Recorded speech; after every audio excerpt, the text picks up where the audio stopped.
Hello, my name is Dean Contover. Today we have an American author.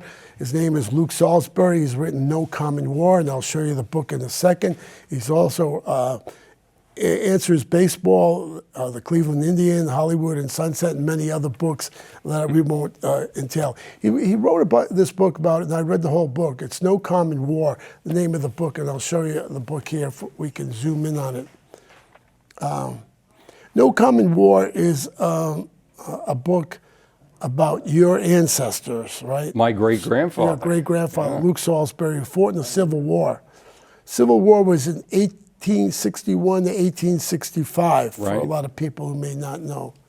Oh, there we go. No Common War, Luke Salisbury. And I presume that's your relative on the front. That is Moreau Salisbury. Moreau Salisbury. The picture came from what they call a carte de visite, which is about this big. They were black and white, and soldiers had them done. And a lot of times it was the last picture the family ever saw. And then, of course, this was photoshopped because those weren't in color. Right. But you can see he's not that tall as Ben F. No, exactly. When I looked at the yeah. rifle, I mean, the rifle was almost as tall as he is. Yeah. So he must have been 5-something. Probably about 5'5", Yeah, 5'6". something like that. It's really interesting. It was a real interesting book. In regards to the ending of the book, it kind of threw me for a loop. It wasn't what I was expecting. But that's the name of being a great author. So thank you for coming on the show, coming up from Chelsea, Mass. Oh. And there's as much traffic up here as there is there. Everybody's working, that's why. Yeah. So at the beginning of the book, you have a title called Have You Seen the Elephant? What's that mean in regards to Civil War veterans? Well, it's one of the most interesting things that I know a Civil War reenactor quite well. In fact, I got to fire an Enfield. Oh, no kidding. Oh, wow. It didn't have a bullet in it. Oh. And he told me that what the soldiers asked each other in the Civil War was, have you seen the elephant? And it meant, have you been in combat? Because nobody had seen anything more incredible than the elephant coming to town with the circus. And men said that years after, have you seen the elephant? Or in the words of one of the people who blurbed this, Tracy Kidder, a rear echelon MFer, of which in every war there are many. Right. But have you seen the elephant? You weren't in the rear. I see, yeah. Oh, I get it. Okay, we're talking about the 24th New York Volunteer Infantry. Your relatives were Sergeant Moreau Salisbury was in G Company of the 24th. Yep. And Merrick Salisbury, G Company his also. Cousin. His first cousin. They both go in together in G Company, and they are involved in combat. They come from Sandy Creek, New York. Yep, up on Lake Ontario. Yeah, it's way up there. I did look on the map, right? Yeah. And dairy country, basically, yes. Right? Yes. And though now I'm told Sandy Creek's the meth capital of Oswego County. Is that right? Well, it's a very depressed area. A lot of people leave. Well, I think the population was 700 or something like that. Yeah. Well, it wouldn't have been in 1861. It would have been a thriving place with it. There's a chair factory. There was lumber. There was dairy. The Salisburys were millers. They had a grist mill right in the middle of town. What made you do this research? What was the pull? I'll tell you, Dean. I grew up in a family where on my grandfather's bookcase were these little boots with a pencil going through where that Manet ball went. Those were the boots Moreau was wearing in a cornfield at Antietam. And then as I got older, I was told that he had to run a piece of silk through his wound for a year after he barely survived infection and stuff. Wow. And interestingly enough, it only took me about 50 years to figure this out. His son, my grandfather, became a military surgeon. He was wounded in World War I. He was back in World War II, even though he was in his 60s. He'd been the divisional surgeon of the 27th Division, which, as you probably know, is National Guard. But being its National Guard, he got to chase Pancho Villa on the Mexican border, which he told me was a goddamn waste of time. And he treated a lot of men for scorpion and snake bite. Oh, no kidding. Well, there's a lot of scorpions in the Southwest. That's right. Snakes, too. And, snakes. And then my father had wanted to be a CO but goes in at the last minute in World War II and was very badly wounded and missing in action. And I never knew the term disabled vet, but it wasn't until I was in my 50s I realized I'd never seen my father run because they'd had to freeze the toes on his. I'm writing a book about that. That's the third novel. Oh, the is that second right? one I've written is about my grandfather being a surgeon. And so there was When this, is that coming out? Well, we're looking for a publisher. Okay, that's the name of the game, right? And if it's this one, it takes a little while because it's a small press. But so this whole sense of family history and war just hung over that family. Right. And my father's older brother, who was a tank commander and had gone to Groton and Yale, committed suicide after the war.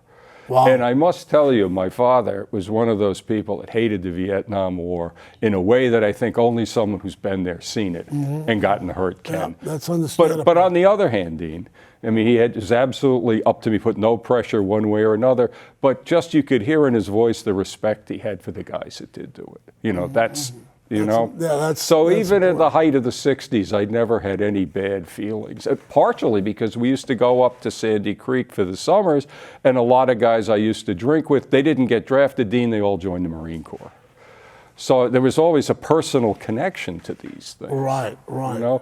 But family history is fascinating, and I got to tell, the people watching us, go find that person in your family. It could be an aunt. It could be somebody. They won't be there 10, 20 years from now when you get interested in what happened. That's right. It's only when you get older do you get interested in genealogy. Oh, as my father said, Second World War, Luke, ask me anything you want, but I don't remember, because he wouldn't say anything for right. 30 Most of them years, didn't. It's it was really a real fun. World War II thing. It's really one.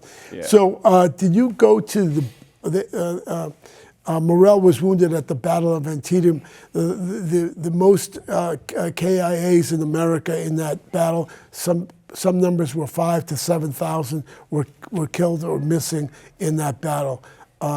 The most ever in a single day. In 24 hours. In 24 hours. Shiloh was 2 days, probably equally bloody. Right. Gettysburg, 50,000 casualties, but 3 days. 3 days, right. But afterwards, and this I discovered, by the way, anyone that's interested in these things, if you're lucky enough to be in a town like Sandy Creek with a local historical society, I think New York State gave a lot of money to historical societies. They should do that in Massachusetts. Yeah, and we have a genealogical society. But I found out from a local history that someone had written that these two Salisbury brothers, Moreau's father and Merrick's father, went down the day after Antietam, found their sons among the wounded, which was 4 acres.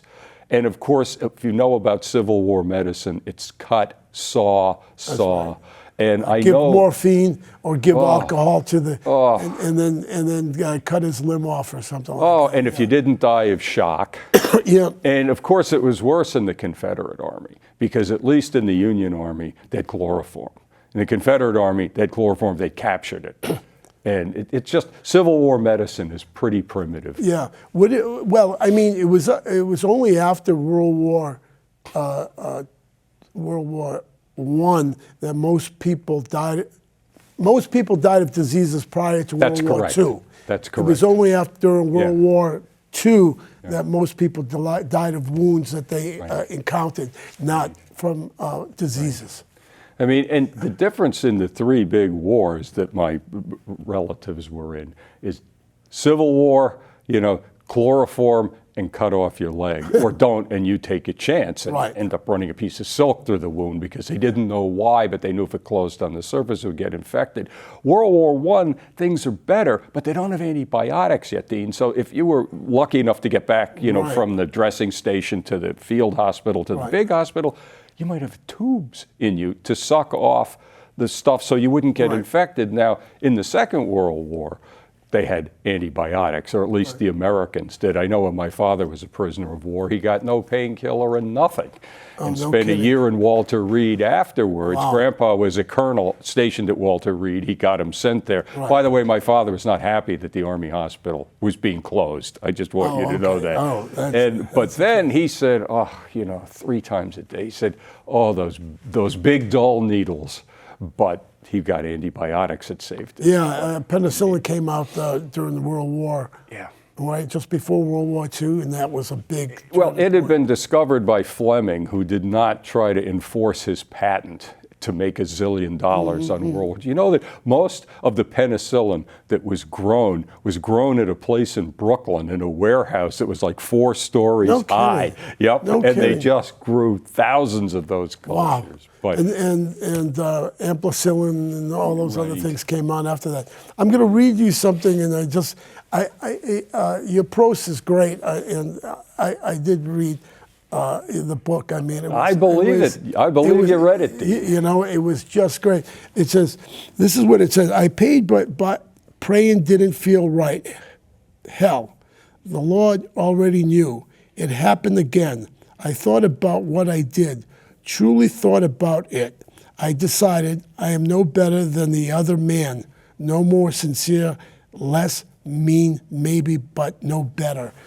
That was pretty moving because here Moreau went to seminary school prior to going. That's correct. Prior to going to, and he comes around with this, or you come around with this statement. Well, what Dean has just been describing is his guilt about going to a prostitute in Washington. The 24th New York was billeted on the grounds of Robert E. Lee's Arlington mansion. Right. Within a year or two after, the Secretary of War decided to pay Robert E. Lee back by turning those grounds into Arlington National Cemetery. But so they were billeted outside Washington Right. during the fall of 1861. Not much happened during the winter.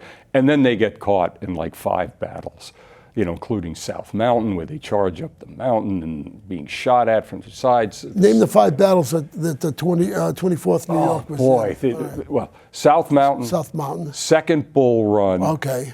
The first And they time- lost that one too. Oh, well, South Mountain is the first time that the Union actually wins something, and it's only 3 days before Antietam. By the way, why Antietam is so important, and I heard the great historian James McPherson from Princeton. My brother and I went down to Antietam Battlefield on the 140th anniversary. Oh, wow. We went out at 3 in the morning because we wanted to see the sun come up over that cornfield. Now, that year, it didn't rain the night before. That's where Moreau was wounded in the cornfield. Yes, and the cornfield starts 5:30 in the morning. 24th New York is in the 3rd wave.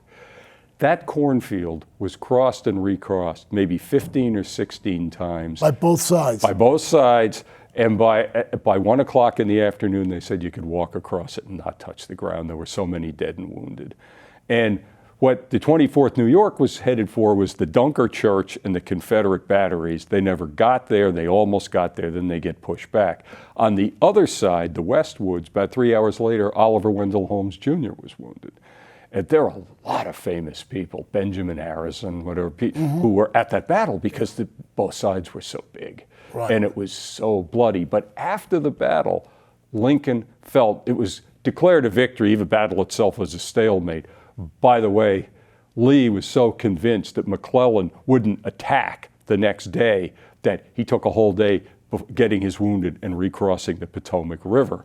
But at least it did stop the invasion of Maryland. Lincoln then gave the Emancipation Proclamation because Seward kept telling him, you need a victory for this. Secretary of State Stewart. Yes, who also from upstate New York. Okay. And what is so extremely significant, not only about, of course, the Emancipation Proclamation, was according to Professor McPherson, that meant no chance of British coming in on the side of the Confederacy because the English mill owners were very happy to get cheap cotton from the South. The English working man despised slavery. Right. And that's very important because the American Revolution, of course, was only won with the French fleet at the end. Right, that's and right. as they said and in the only South, time they won a naval battle off the Chesapeake Bay. Right. Right. Right. And so that had, of course, in the South, they called it the Second American Revolution. Well, the only way it could have been won was the way the first one was, with some kind of foreign intervention. Right. So Antietam, McPherson was making the case it's really the most important battle.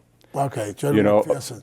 Was that the turn of the tide? Gettysburg was the turn Gettysburg of the tide. is the last time they're going to invade the North. And horribly enough, the summer of 1864, there are even more casualties. All those really tough battles in Virginia, Cold Harbor, the crater. Shenandoah, yeah. Oh, the Lord. Yeah. It's just, And think about this, Dean. Now, you're a veteran. That's right. You're going to go into battle without a helmet, without body armor. Right. And the tactics are, we're going to charge a bunch of guys behind a wall that are shooting at us. Napoleon tactics. And when someone goes down, you fill in the line rather than spreading out. And these guys did it again and again and again. And early in the war, in the Union Army, you were fighting with your neighbors and cousins who volunteered. Now, that was one of the strengths of the Confederate Army, that you kept people together. So if somebody was going to run, everybody had to run because they're going to hear about it back in Sandy Creek. Now, later, of course, with the draft and draft riots, it got different. But, and of course, who are the best soldiers in either army? Farmers, frontier people. At this time, the toughest soldiers in the Union Army, called the Iron Brigade, were from Wisconsin and Indiana. They were probably the most like Confederate soldiers. You want someone that's grown up working all day, can fix things, doesn't worry about getting hurt, has real, I mean, by getting hurt, I mean something that's minor. You just keep going. Right. And so they went first into the cornfield, the Iron Brigade. Now, the 54th Massachusetts Regiment was an African-American regiment. Yeah, that's and later. 55th, but that's later. Yeah, that's later. Okay. Right, this army was completely This was after Antietam. Yeah. Okay, so this is another one. I looked at the oaks and chestnuts as if each tree, each leaf was the most gorgeous thing. Solidarity, intricate, beautiful. I wanted to stop, count the points of the leaves, right? Feel ridges, touch branches. I wanted this forever. This is when he's lying on the ground between battles. And I mentioned that to my father. He said, oh, yeah, everything, you can look at everything rather than the fighting, because your senses are so heightened. And I tried to catch that. It's so true. You know, where these battles were fought. You ever been to Antietam or Gettysburg? I've been to Gettysburg many times. Beautiful country. Yeah. Antietam's only 50 miles away. I think I've been to Antietam once. Yes. Beautiful rolling hills, beautiful country. And they wanted to make it into a parking lot or whatever. Oh, I know. Second Bull Run condos. Okay, so tell me about the story real quick in regards to your family starting the King Philip's War. Well, in what was it, 1675? Is correct. I didn't know this till I went back to I knew the first Salisbury and his son were killed by Indians. If you go down to Swansea, there's a big stone with a plaque on it and mentions 9 people who died in the service of the king. But it doesn't tell you the story, which I didn't know until I went and started researching that on a Sunday afternoon, the 20th of June, 1675, John and William Salisbury went to church. But they'd taken their gun. Because if you know anything about King Philip's War, King Philip tried to organize all the Indians for one last stand in New England. And he actually succeeded. He did. And it would have been worse, but on this particular Sunday that started sooner, they come back from church and they find 3 Indians pestering Mistress Salisbury for whiskey.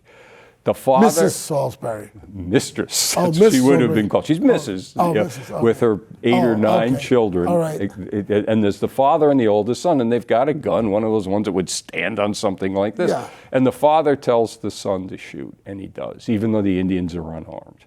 Indian is wounded, they take him away. Now, for months, King Philip has been getting things ready. You hear drums at night. Swansea, by the way, is the frontier. What are the Salisburys doing there? So was Chelmsford, Mass. They're Welsh Baptists. They're not allowed in Boston. Swansea is a Welsh name. Claimed, if you go down, Swansea also has a terrific historical society, and they know all about this. So the Indians take the one that died away. People know trouble is coming. So the Swansea settlers, they're 3 different blockhouses with these thick walls so arrows can't penetrate them. Indians come and want to know why they shot this man. Young Salisbury speaks up and says it's no matter. The Indians disappear. Well, they start running out of food. They have to find food. So 9 guys go out to find food that's been left in places just for this reason. Plymouth cavalry arrives and says, get back in the blockhouse. There are Indians everywhere. Young Salisbury speaks up again and says Swansea men can take care of themselves. Within 15 minutes of the cavalry leaving, Indians slaughtered them, beheaded them, put their heads on stakes overlooking the Kickamuit River. Wow. So Moreau knows this story. Right. That's why it's a novel. And he's, as a kid, thought these heads were watching him. And so you have these two things, the idea of a father telling his son to shoot, sending his son to war, and the guilt of things that have happened. We're talking to Luke Salisbury. He wrote the No Common War, just in case you're tuning in. It's a great book. I did read it. That's his grandfather. That's your grandfather? Great-grandfather. Great-grandfather on the cover. You can see the rifle and bayonet is taller than he is. So that's what you have to deal with in combat, I guess. So tell me what happened to his cousin real quick, because we only have like 4 minutes left. Well, the cousin is wounded next to him. Interestingly enough, at the Battle of Antietam, if you were wounded, one of your buddies could take you back. They changed that after that. Then you're considered like you're deserting. At Gettysburg, you couldn't. Right. And they both got pulled out of the cornfield. And they both were wounded. Unfortunately, Merrick had that Minet ball, the Confederate bullet, under his kneecap on one side. And because the two Salisbury fathers back in Sandy Creek, with their connections to the richest man who's connected to Seward, they had heard one of their sons had been wounded at Second Bull Run. He actually hadn't been wounded that badly. Right. So they come down to Washington, and they go up, and they hear there's a battle at Antietam. So imagine someone who's never seen war, looking for your son among 4 acres of wounded, 4 acres of people dying, on haystacks, on tables where legs are being cut off. You find your sons, and they each talked the surgeon out of amputating.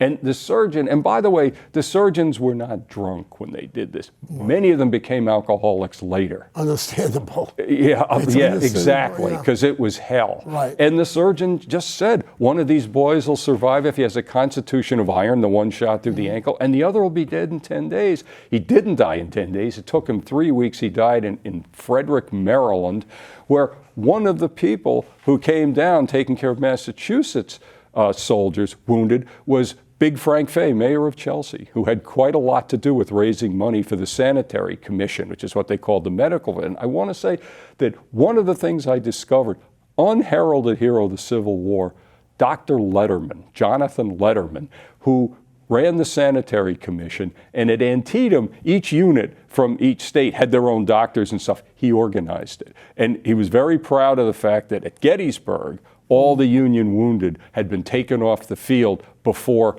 dusk after the last day. Right. And he reorganized what they called the Sanitary. And maybe that's why you have litter bearers in the military. You've got people that go, the band is considered litter bearers in the military today. That's his secondary role. Really? Yeah, as band. Well, Dean, you'll be happy to know that as a National Guard colonel, my grandfather, Dr. Colonel Salisbury, developed a vertical evacuation that was used until the Korean War. And he was kind of a tough guy, Dean. The joke in the family was get up and walk. But he was very proud of the fact that he'd come up with some way of putting men on a stretcher so you should get them out faster. Right. And he got wounded in World War I because every night before an attack, he'd go out and try to figure out where he could put his advanced aid stations and stuff. Right. And the Germans would let him go, but one night he said he took too many people. They sent a shell over, and he lost one very particular finger on his left hand. Oh, no kidding. Yes, he did. And wow. How are your hands? Your hands are good? That's good. You did a great job writing this. Well, thank you. Have you gone back to Sandy Creek with the book? Or I got to do a reading there last summer. Oh, great. Right in the library. People from the Historical Society were there. People I knew from the summer were there. People who were just interested were there.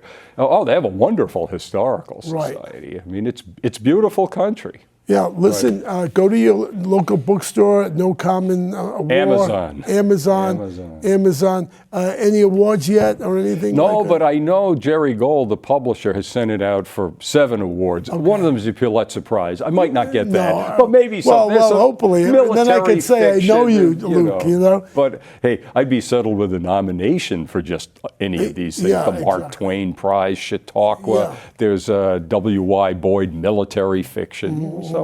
Yeah, I think this is going to be read in military schools like West Point and Annapolis. Well, if we can get it to them, I hope so. No, I mean, I think it's a great book, And Tracy Kidder has written on it, and Tim O'Brien. Who both were in Vietnam. Yeah, Yeah. that's right. Yeah. That's right. It's interesting.